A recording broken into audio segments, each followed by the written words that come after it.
The briefing happened behind closed doors here on Capitol Hill. Lawmakers hearing from top military leaders urging them to act quickly on Ukrainian funding. The president of Ukraine, Volodymyr Zelensky, was also expected to speak in this briefing, but last minute had to cancel. The briefing happened amid a bitter funding fight on Capitol Hill. On Monday, the White House sent congressional leaders this letter warning that the U.S. is on the verge of running out of money for Ukraine and is nearly out of time, adding there's no magical pot of funding. On Tuesday, House Speaker Mike Johnson responding with a letter of his own, saying that any Ukraine funding should be tied to what he called transformative change to our nation's border security laws. When we go home to our town halls, they ask us a very important question.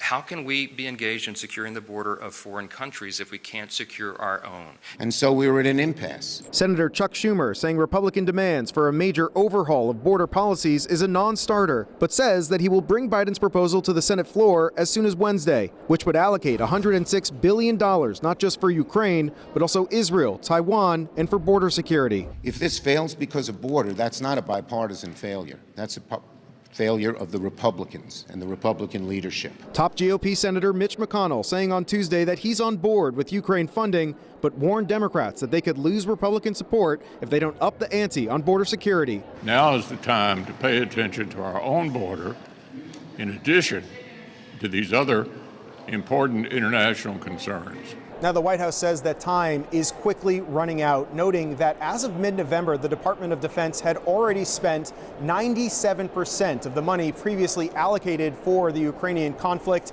saying that this is not a next year problem, it's a right now problem. Reporting here on Capitol Hill, I'm Evan Koslof, Spectrum News.